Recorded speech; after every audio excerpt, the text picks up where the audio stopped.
Famous story channel में आपका स्वागत है। आइए आज हम आपको सुनाते हैं हरिशंकर परसाई की कहानी बदचलन। एक बाड़ा था। बाड़े में 13 किराएदार रहते थे। मकान मालिक चौधरी साहब पास ही एक बंगले में रहते थे। एक नए किराएदार आए। वे डिप्टी कलेक्टर थे। उनके आते ही उनका इतिहास भी मोहल्ले में आ गया था। वे इसके पहले ग्वालियर में थे। वहाँ दफ्तर की लेडी टाइपिस्ट को लेकर कुछ मामला हुआ था। वे साल भर सस्पेंड रहे थे।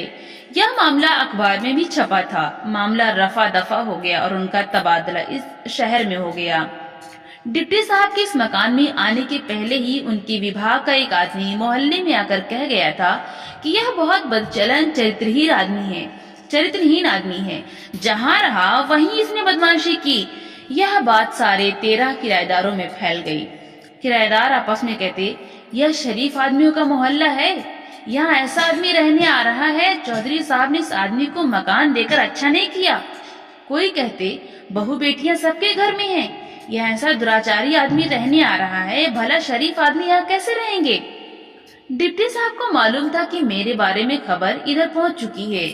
वे यह भी जानते थे कि यहाँ सब लोग मुझसे नफरत करते हैं, मुझे बदमाश मानते हैं। वे इस माहौल में अड़चन महसूस करते थे।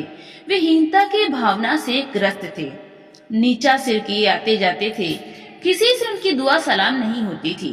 इधर मोहल्ले के लोग आपस में कहते थे, शरीफों के मोहल्ले में यह बदचलन आ बसा है। डिप्टी साहब का सिर्फ मुझसे बोलचाल का संबंध स्थापित हो गया था। मेरा परिवार नहीं था, मैं अकेला रहता था। डिप्टी साहब कभी कभी मेरे पास आकर बैठ जाते। वे अकेले रहते थे, परिवार नहीं लाए थे। एक दिन उन्होंने मुझसे कहा, ये जो मिस्टर दास हैं, ये रेलवे के दूसरे पुल के पास एक औरत के पास जाते हैं, बहुत बदचलन औरत है। दूसरे दिन मैंने देखा उनकी गर्दन थोड़ी सी उठी है। मोहल्ले के लोग आपस में कहते थे, शरीफों के मोहल्ले में यह बदचलन आ गया। 2-3 दिन बाद डिप्टी साहब ने मुझसे कहा, ये जो मिसेज चोपड़ा है, इनका इतिहास आपको मालूम है? जानते हैं इनकी शादी कैसे हुई? 3 आदमी इनसे फंसे थे, इनका पेट खोल गया, बाकी 2 शादीशुदा थे। चोपड़ा को इनसे शादी करनी पड़ी। दूसरे दिन डिप्टी साहब का सिर थोड़ा और ऊंचा हो गया। मोहल्ले वाले अभी भी कह रहे थे, शरीफों के मोहल्ले में कैसा बदचलन आदमी आ बसा।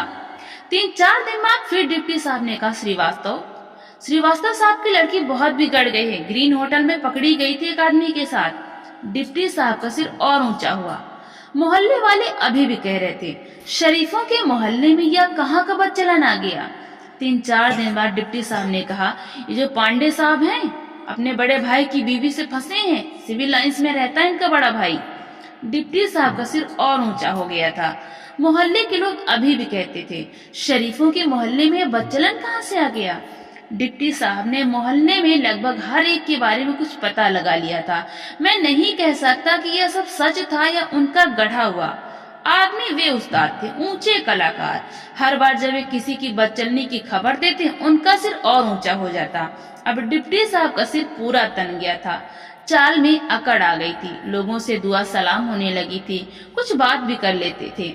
एक दिन मैंने कहा, बीवी बच्चों को ले आइए ना, अकेले तो तकलीफ होती होगी। डिप्टी साहब ने कहा, अरे साहब, शरीफों के मोहल्ले में मकान मिले तभी तो लाऊंगा बीवी बच्चों को। तो दोस्तों, आपको ये कहानी कैसी लगी? लाइक करें, ज्यादा से ज्यादा शेयर करें और कमेंट करके हमें जरूर बताएं। और इसी तरह की हिंदी साहित्य की कहानियां सुनने के लिए हमारे चैनल को सब्सक्राइब करना बिल्कुल भी ना भूलें। तो मिलते हैं अगली नई कहानी